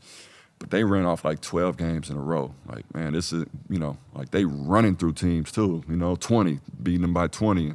I'm like, this like this team. Up. Yeah, they run, and so they've been together too. That 5, the starting 5, like they've been together. They insert Draymond into the starting lineup. Team just start taking off. So I'm like, man, I've never really been on a 12-game winning streak. I've played 10 years. Like, I've never been on this type of winning streak before. Like, this is different. You see what I'm saying? So I think once we got to December, and then seeing how we was playing, we #1 in the West. The rankings. I never been on a team that was #1 in the West. You see what I'm saying? All this is new to me because, the teams I've been on, we weren't that good. Even the Clippers, we was middle of the pack. So that's that to me where I was like, okay, like this it's definitely something special here. Watching how Steph and Klay got hot, watching them put teams away, you know, damn near in the third quarter. You know, I'm like this is an elite team. You know, like they not good, they elite. Like we one of the best teams in the NBA. Yeah. So just off of that alone, we got a chance to win this. You know, like so it made you change your mindset on what you had to bring there you coming go. off the bench. So now I'm like, okay, again, Steph, Klay, like watching them, what they doing. You know, watching what Steph is doing. He in the MVP conversations. He running off 30s. You know, like this ain't, you know, like he one of those guys. Yeah, you know, like so I'm like, all right, you know, like I need to be a star in my role. Yeah. You know what I'm saying? Like I need to what am I gonna bring to the table, you know, that's different. Okay, every time them guys went to the bench last year, and I knew that from playing in Brooklyn the year before, the team kind of give up the lead. Yeah. You see what I'm saying? Like they increase the lead and then put the bench in, they kind of get a lead back. You know, you got to put them in early. They can't rest as long. Mm-hmm. Okay, we need to extend that. We need to, you know, or hold the line at least. Mm-hmm. And so that was our notion. Like, nah, fellas, like we gonna hold the line at least. We gonna, you know, this ain't when teams gonna get the one up on us. Like, let's make sure that we do our job. This our job, right? They going to the bench. All right, boom. We gonna come in. We gonna play the right way. We gonna make sure we do all the little things, like, you know, defensively, we're going to box out. You know, we're going to get these loose balls. All the things that win games, we're gonna do the things in the margins. You know what I'm saying? Like, we might not be able to get 30, you know, like every night like these guys, but we're going to bring something to the team to where, you know, like we're going to be stars in our role. And I think from that standpoint, too, when you start having that mentality, like you said earlier, Q, it's hard when you don't have that mentality and you got guys coming off the bench like, man, I should be playing, I should be doing this, that can mess up the chemistry of the team. Mm-hmm. But when you got guys that actually buy in, and it ain't easy, especially when you're young. Because that's I'm trying to prove myself. And that's what, you know, you try to tell coaches like, these guys trying to establish themselves and prove themselves, and you know, they got dreams to do things. So it's hard to just buy into that. Yeah. But having a veteran, I've been in the league 10 years. Look at where I came from. You know, you had Maurice Speaks, you had Leandro Barbosa, you know, like that. BB. BB, like he had been injured, you know what I'm saying? So like now we're on a team where we can win a championship, and this is what we got to do to in order to do that, which could extend our careers too. Yeah. Everybody eats, B. Like, you know, we win, everybody eats. Yeah. So that was when it was like, all right, you know, we got a chance to do something special. How was it like you and Iguodala, you know, two Illinois guys, y'all basically the core of that bench that's coming out. How did y'all bond, kind of, how y'all get closer and, you know, y'all bonded to even get that bench to a level to where it was? Because, you know, once you retired, like Iguodala became this ultimate veteran off the bench. Yeah, it wasn't like that in the beginning. Mm-hmm. Because he didn't want to. No, no, he was not going for that. And it took time, and that's why I said I think he came around after he saw how the team was taking off too with the buy-in. You see what I'm saying? So it was easier for me because I came what I went through. In Brooklyn, you know, I came off the bench and then I was starting when D. Will got hurt. So, you know, again, it was easier for me to buy in being where I was at. He has started every single game for 10 straight years in his career, and that was the first time he was coming off the bench. And so for him, it was more like, damn, man, you about to ruin my career. You see what I'm saying? Like they finna mess my career up. Like I'm about to get out of here. Like that was the mindset. You see what I'm saying? And we was winning though. We was winning. That was the thing. So over time, he kind of came around, but it took a long time for him. Yeah. Especially because he was still elite, you know, in his role. He was still a starter. Yeah. And then, you know, it came to fruition in the playoffs and in the finals especially. You know, like his reward came during that time. Me and Barbosa, Mo Spakes, you know, we was brought in because that was kind of the role that we was brought in for. You see what I'm saying? And where he was brought in to, you know, kind of start. Even though they had Harrison Barnes, you know, it was like Dre was a starter, period. Yeah. Like that was his role. So it took a little bit longer for him, but once he did buy in, then it was like, all right, you got 2 vets, and we locked in just from being from Illinois. Yeah. We played at hoops, like he know me, he know what I'm about. Yeah. So it was easy, and then it was just, once it was no ego like that, it was, cool. it was easy. When you finally won a championship, Fetty coming down, y'all won it.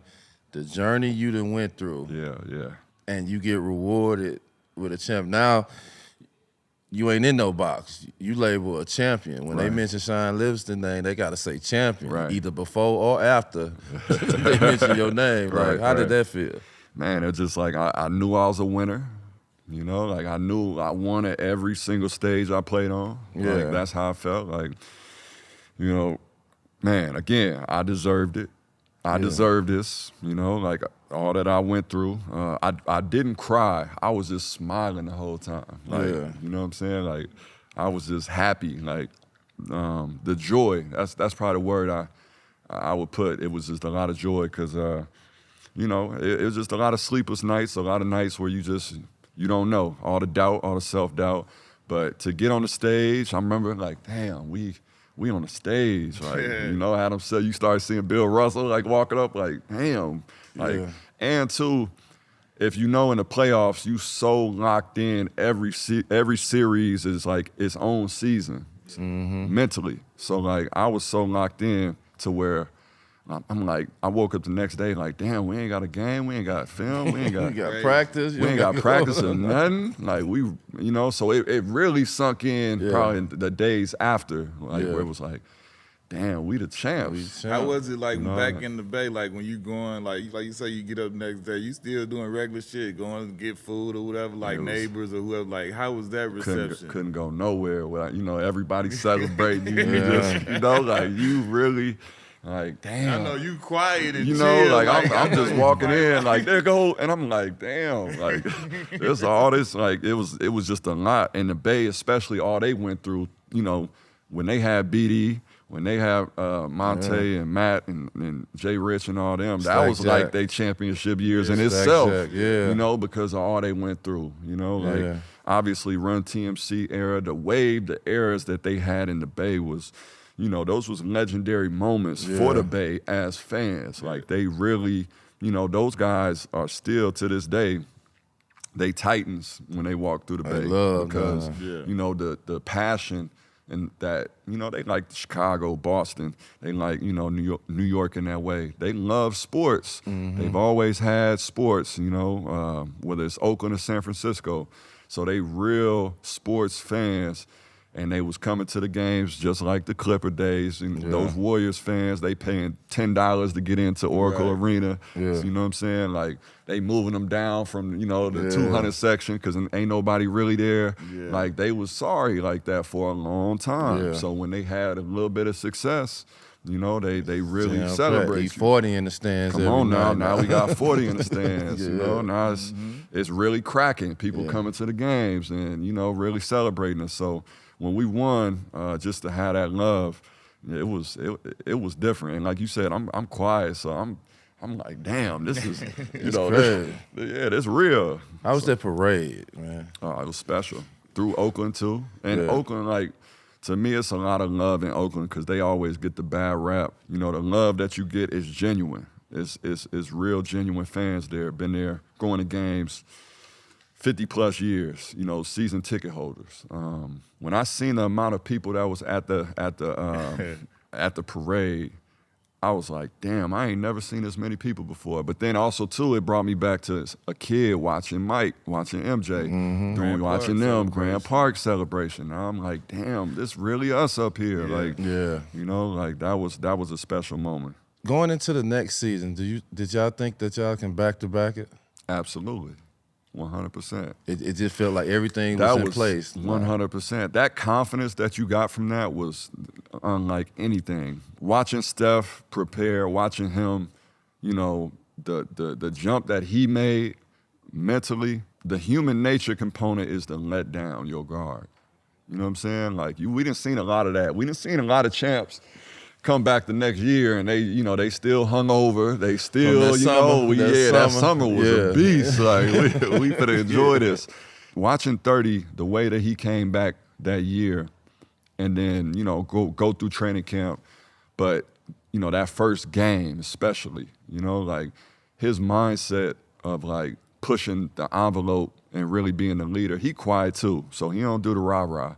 But it was like his game and his sense of urgency, like he wanted to take it up a notch. We followed that lead, you know what I'm saying? Like we did. We followed that lead. And it was all in his game, the way that he was playing, the way that he was shooting, the way that he, like the type of daggers that he was, like he wanted to, you know what I'm saying? Like that was like his I've been approach. trying to tell people for years, like he ain't as nice as everybody goddamn think. I'm talking about he one of the best people, but like when he get on that court, like, bitch, please. I'm he talking about the way that he played, the way that he wanna, like score and like certain things. Like he really, he had that, and that was something that I didn't know about him when I got to Golden State. Yeah. Like, like the type of shots that he had taken in the moment. Like, damn, I thought we was finna run something. Like he finna come down. No, like I'm finna pull. Like I'm about to put them away. Yeah. And he came back with that his second year, and I think we all followed that momentum, and it was just off to the races because we all had confidence from, what we just came out of in the playoffs the last year in the championship. Like, we battle tested, we went through some things. We just had that second year confidence of like, we know we supposed to win these games. And so that was the year we won 73 games. And honestly, we probably should have only won about 60 of them because it was probably about 13 games that we just won in the fourth quarter because we knew how to win. Yeah. You know what I'm saying? Like, and it was having that knowledge. Everybody knew they role and what it played. You know what I'm saying? And then getting to the fourth quarter, it was like certain teams will fold because they don't know, how to run a set or who should get the shot. And we was just battle tested in that way to where we all knew what we had to do. And the type of moments in the game where it was like, all right, we gotta get a stop this time, but we was in sync with it. We ain't really had to do too much talking. It was just kind of like five guys on a string that was out there. Now what's the mindset? Like, oh shit, this shit. Well, we lost the next year. So we lost that was the year 2016. We lost to Brown and them, and so. Well, tell us about that series. Durant come. Yeah, that was hard. That was hard because then you go from all summer you outside to next summer you don't want to go outside. Yeah. Like we just gave up a 3-1 lead. We the butt of every joke, and the hardest part of that, like they the champs, but we felt like we was the better team, right? And those the hardest ones to. I'd rather lose by 30 than lose on the last second shot. You know what I'm saying? In game 7, like that's, those the hardest games and series to lose. In that loss, like what did you think happened that y'all dropped 3 in a row?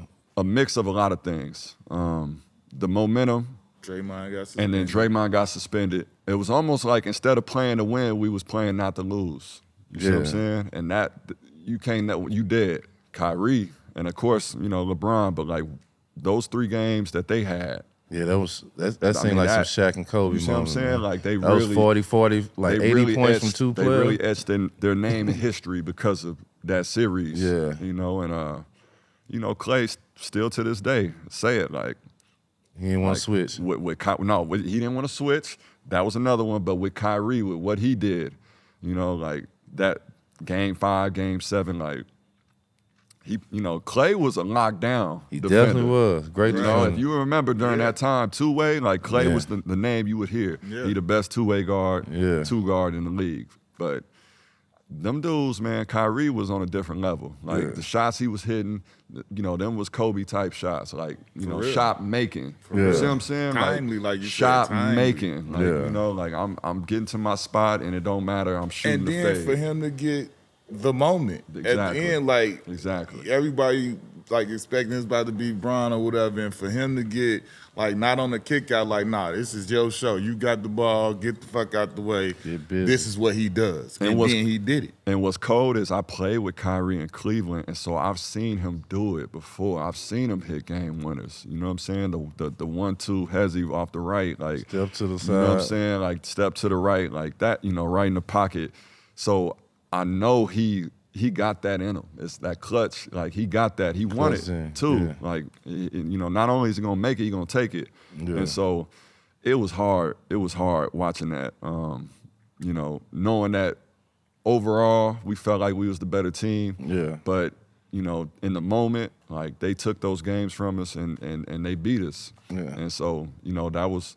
You know, you got to give them their credit where it's due. So losing the championship and, you know, you down summer, all of a sudden you hear Kevin Durant is coming to Golden State. We won. Like, right did that change the mood? Oh, yeah, we won. Did that change the mood from what just happened? It was crazy. It was shock. It was the shock. It was like, I'm sitting getting the cut. I'm in the barber seat. And I remember, you know, just seeing on my phone, like, damn. Like KD to the Warriors. And I showed the barber, you know, and he like, it was just shock. Like, man, this man really finna come. Like, who we, you know, I'm thinking like, who, did I get traded? Like, am I on the team still? Like, you know. But yeah, it was a shock. And it really hit home when he got in training camp. Bro walked through the door. Cause I played, again, throughout all my stops, I played with a lot of these guys. I was in OKC, James, Russell, Kevin Durant. This their first 2 years. They young guys, but by this time, it's KD, right?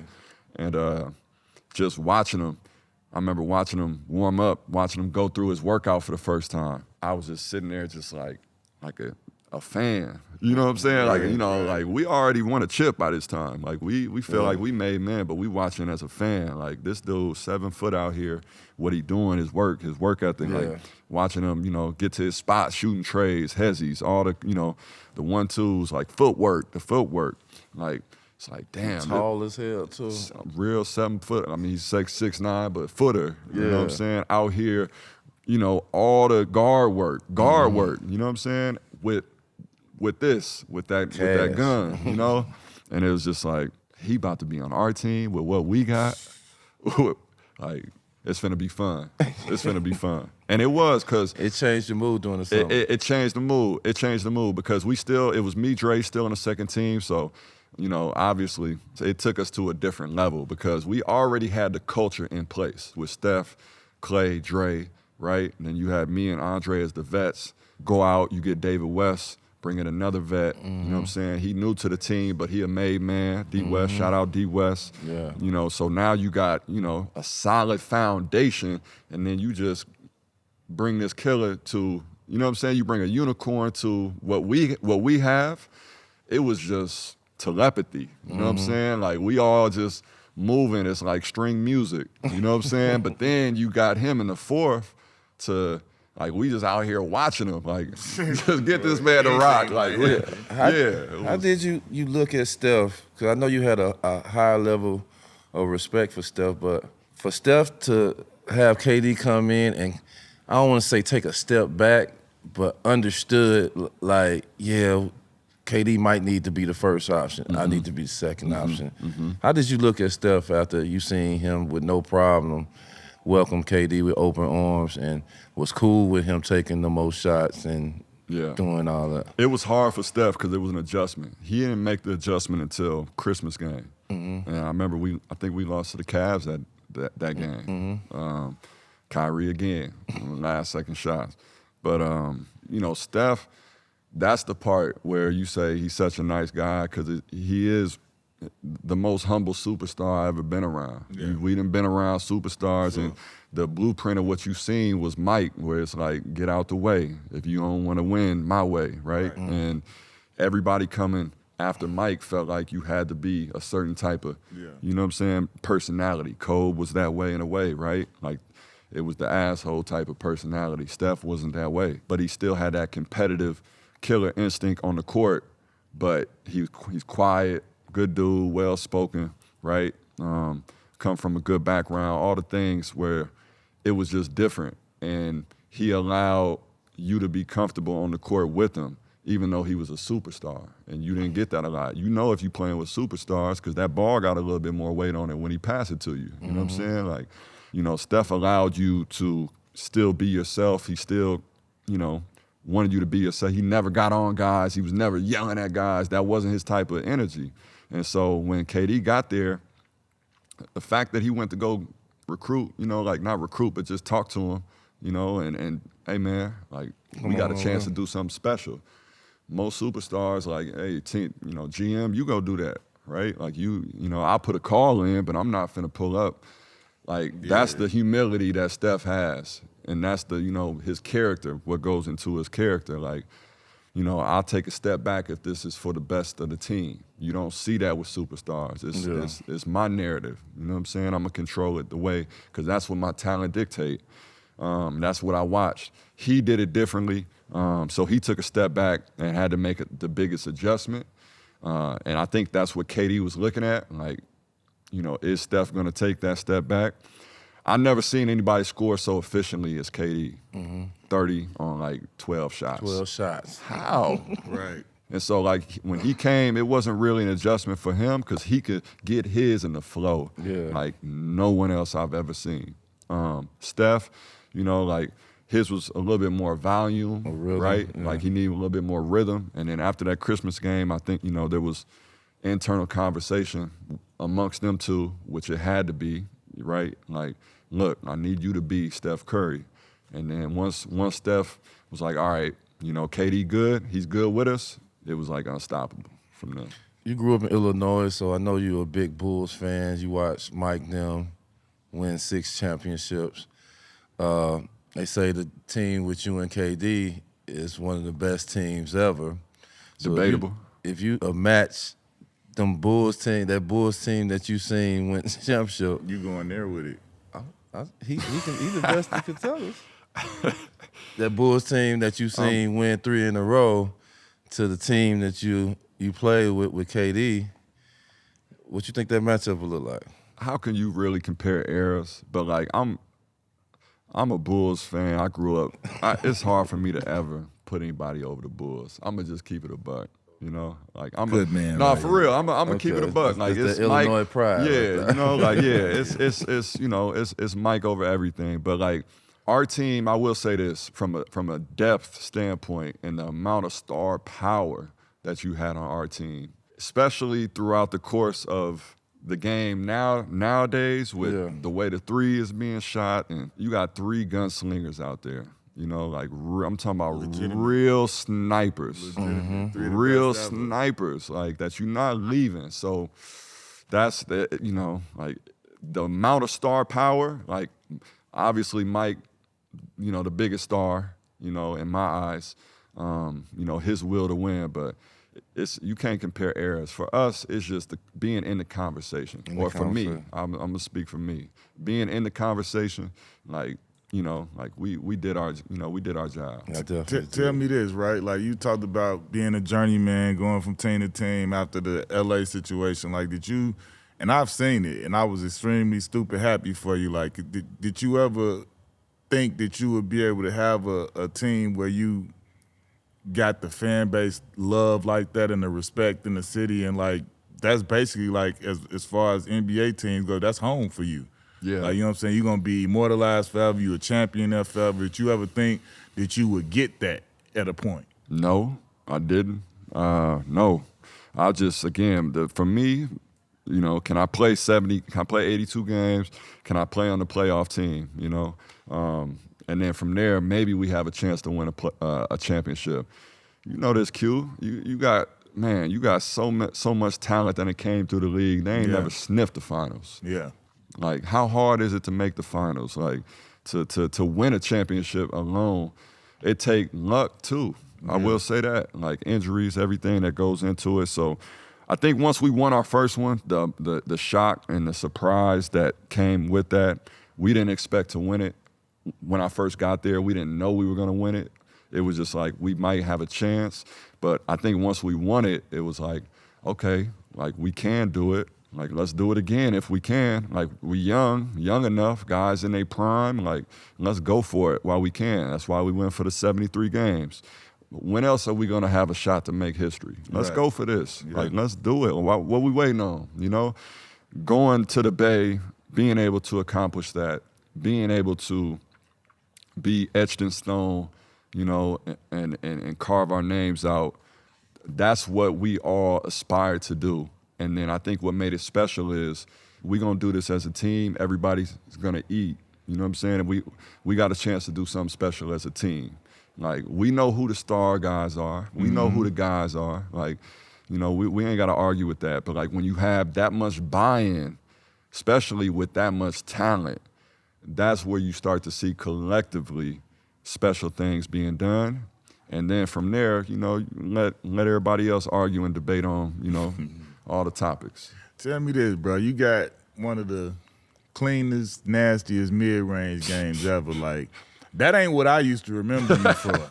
You know what I'm saying? You was the da-da-da-da-da-da-da-da. You would throw on them. You was getting to the bat. Like, so do you feel like, or correct me if I'm wrong, did that happen over your journey when you was going through the injury, you trying to reinvent yourself 100%. And figure out how you going to be impactful 100%. And affect the game? Like, and 100%. When did you discover, like, oh, this is it? Because it got to that point where you like, God damn, this boy deadly with that joint. 6'7", 6'8", he raised up, don't see him. 100%. I mean, Sam Cassell, watching him, I say starting there, young fella, like, you got to start somewhere. Couldn't throw it in the ocean. Like, all right, you got to be a threat. They gonna ignore you. Like, you know, as soon as you get the ball, you act like you was gonna shoot. You know, Muggs would just turn around and start boxing out. Like, that's how they do you. Like, you know, take your confidence from you. You know, that you don't even want to shoot. So, like, for me, just being a threat, couldn't move the same way after my injury. Okay, how am I gonna get to my spots? All right, you know, pick and roll. They going under. You know, okay, repick, get to the spot. Right, like certain things like that. Over the course of time. Then it's just like anything. You was a shooter, you know, reps, repetition. Like, get them reps. Now putting it up in the game. And then from there, the more, you know, the better teams I played on and started to get more and more confidence with better players, better teams. Now you know, it's all the belief system. Now it's a mindset. It's like, no, I'm supposed to hit this shot, so I'm gonna knock it down, and then it just kept growing and growing. You do it on the highest level now. I'm doing it in the finals. Like, again, this is my game, so I'm gonna play my game. You played on a lot of teams. You had a lot of teammates.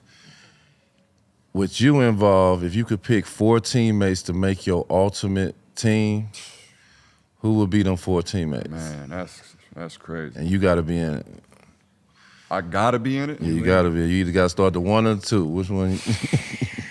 Steph, KD, Ticket, and then we small. We gonna space it out, but I need shooters around me. I'm probably gonna go Joe Johnson, man. Joe Johnson, big shout out Joe, man. ISO Joe, like, KD, and Joe get a rap for the ISO, but honestly, Joe know how to play the game. He can play off the ball. He'll knock it down on you. Like, he don't need it. You see what I'm saying? Like he could blend in. So I'm going Joe. I don't know if you was there for this. I won't take him back to, like, not a favorite memory of his. You know, hoops, right? We got the young blood over here. You know. Hoops right here, the parking lot right here. Most of us are proud of our vehicles when we first get them in situations like that. My man, he had the hood Bentley at this point, you know, fresh out. Had you been drafted, or this was before the draft? No, this is before the draft. This is like pre-draft when we all there working out. I saw TA last night too. Tony Allen, he said, you better bring it up, because TA was there. He remembered, so he was like, you better bring it up. So I say, we in there working out and everything. My man had the guy, you know, just that morning, we was gassing them up, geeking them up, like, okay, I got the jump, got the baby blue custom painted, tinted out, booming with the system.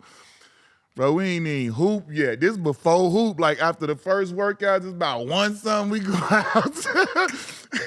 Man, them boy, the West Siders just got my man. Oh, shit. They broke the window and took his system. I just got the stereo, the joint to come out. Yeah. Oh, bro, they took all that shit. Man. That shit was somewhere on Ashland, my boy. Hey, man, I come outside. That's not like this on the curb. They waiting for the police to start to come. He like this. You remember Rev get in the car. I'll be back, young fella. Let me ride through. See, man, it's gone, man. It's over. It's over. They got us, man. Man, I'm sitting on the curbs. I'm sick. I just got it too. That was brand new whip. Just they touched it, so I say, damn, as I hate it had to be you. Let's talk about like some of them hoop summers. Ooh. You know, we ain't really kind of touch on that, but some of them summers at hoop, man, just seeing 15 to 20 guys playing every day in the gym, getting the best work that you can get. Just speak on hoops and Tim Grover and what he created them summers. Man, you had to be there. That's all I could really say. That's how I could sum it up. You really just had to be there to see how special it was to have that many pros, that amount of talent, really going at it. I'm talking about like just, like you can't run from it. They're gonna throw you in the fire. They're gonna throw you in the fire. They setting up the teams to throw you in the fire. Shout out, remember G's to the team? Shout out G. He used to make sure, like, if you an upcoming point guard and we got somebody else who you and him about to go at it. Like, and y'all don't got no choice. Everybody in here need to see this, and y'all need to do it.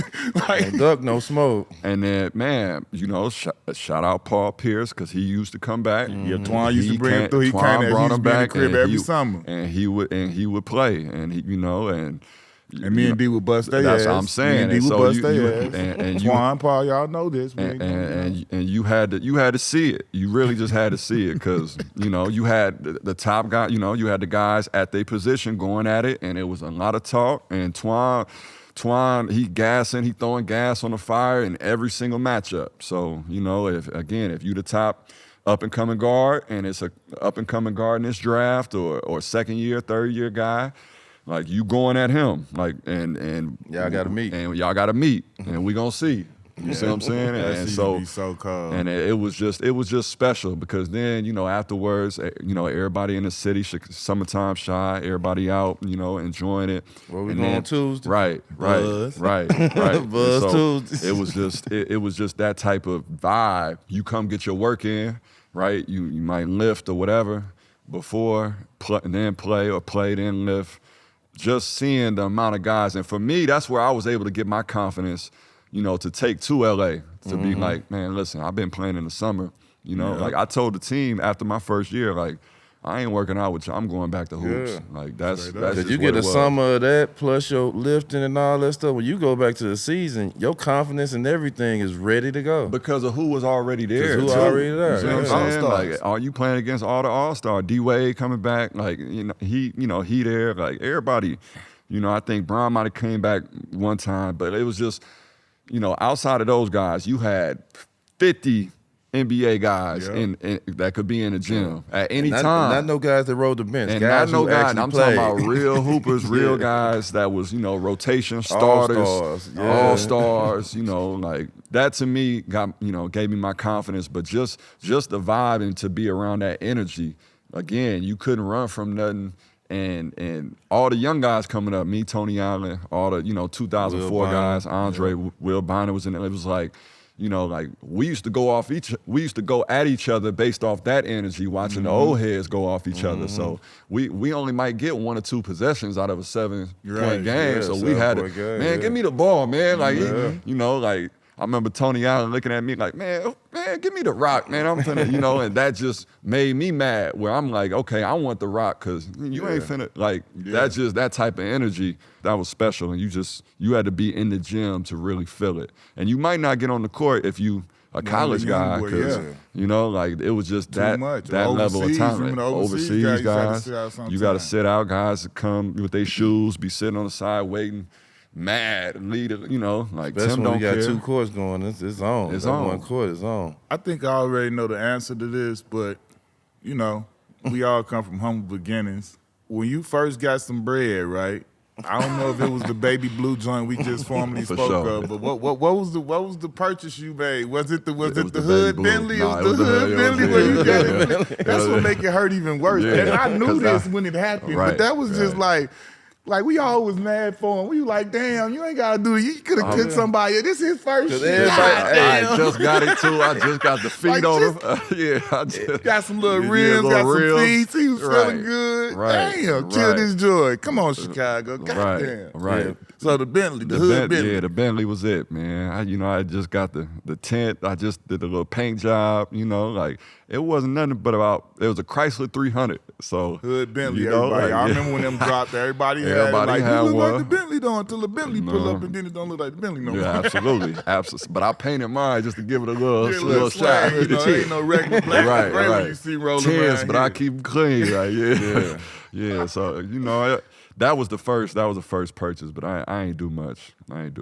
Start, bench, trade. You got to start one, you got to bench one, you got to trade one.